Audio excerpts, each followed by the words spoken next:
The newsday continues here on One News Now. I'm Riza D. Secretary Teddy Boy Locsin claims that the government dropped the ball again, this time over a deal of 50 million syringes. Now, in a tweet, Locsin said that the Philippines passed up the chance to obtain 50 million syringes from the United States.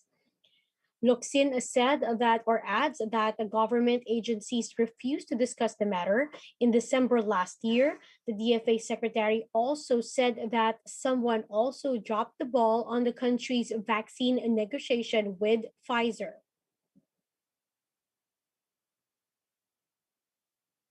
The Philippines was re-elected as a member of the International Maritime Organization Council during its 32nd session in London on December 10.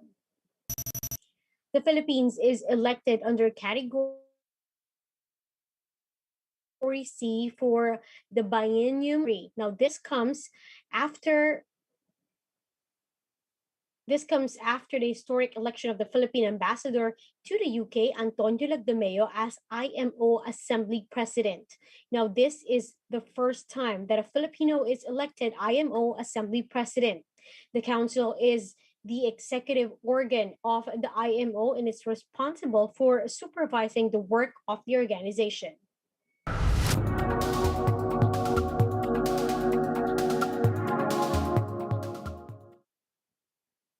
Now, a study in UK shows that the booster shots improve protection to as much as 75% against the Omicron variant. Now, Bloomberg Intelligence Sam Fazeli has the details. Boosters giving 70 to 75% Omicron protection. Good enough? Well, certainly from the headlines, which is all we've got at the minute, it sounds like a good number. But remember, a key detail is at what point after the booster they actually looked at the protection. But I would love this to be the case. I just hope that it ends up being exactly this number, and then we can get on and worry about how to manage it as you go 3, 4, 5 months post-booster. Sam, Omicron is becoming a dominant force in the UK very, very quickly. Are you surprised how fast this is happening? No, not judging by, well, actually, it's a little bit apparently faster than what's been seen in South Africa. But that might simply be because it was seeded a lot more quickly in lots of different places across the UK. So that slight difference of doubling time of 2 and a bit days versus 2 and a little bit more days is probably due to that. But frankly, it seems like a very infectious virus. Yes, no, exactly. And going back to that protection from the boosters, I'm wondering, at least with Pfizer, for example, the booster is half a dose of what the original vaccine was. Do we need to rethink how much we're giving in a booster?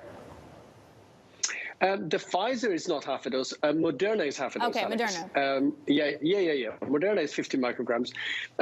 You could do that, but then, of course, that makes that other conversation that we regularly have, which is about vaccine equity, again, a major issue. I think 30 micrograms is good enough. If you keep going higher, you start getting side effect issues. And it has to be studied, frankly. So you can't just randomly put a number in. But I think between Moderna and Pfizer, that's what we have to live with at the minute. Meanwhile, an independent UK tribunal found China guilty for committing a genocide against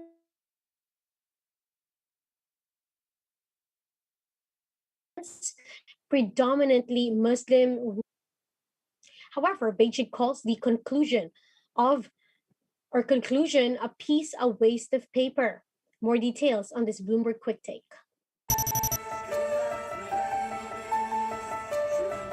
On the basis of evidence heard in public, the tribunal is satisfied beyond reasonable doubt that the PRC, by the imposition of measures to prevent births intended to destroy a significant part of the Uyghurs in Xinjiang, as such, has committed genocide.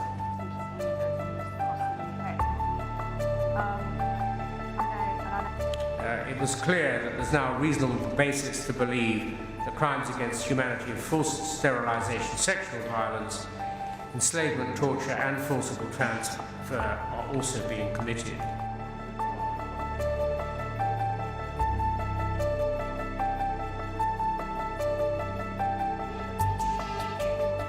对所谓新疆对维吾尔族犯下种族灭绝罪的审判，性质极其恶劣，做法极其卑鄙，手段极其龌龊，堪称人类历史上最大的诬陷案。所谓的最终判决，就是废纸一张。"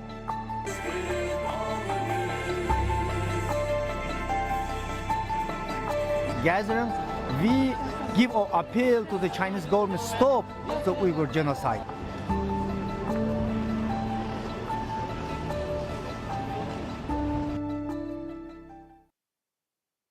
Meanwhile, teen pilot Zara Rutherford landed on Seoul on Saturday from Russia. This marks her first Asia stop on her attempt to become the youngest woman to fly around the world.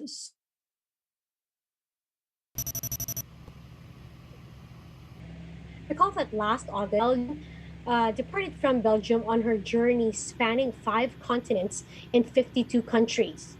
Reuters reports that Rutherford is seeking the title held by Shaestra Weiss, who became the youngest woman to fly solo around the world at the age of 30 in 2017. Visa and weather issues plagued Rutherford, prompting her to stay in Alaska and Russia for a month. But this doesn't deter the young pilot, as Rutherford says she expects to complete her journey by mid-January. It has been challenging, but I mean, it's an adventure. I'm seeing these places from the air, and that is one of the most incredible things, and it's so unique. Let's now take a quick look at today's other top stories.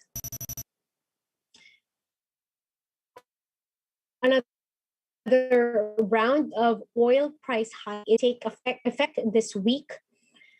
Fuel prices are expected to rise by over a peso per liter. The PNP says, meanwhile, there are no more areas in Metro Manila that are under granular lockdown. All 5 police districts in NCR have reported that there are no areas in their respective jurisdictions that have been locked down due to a COVID-19 outbreak.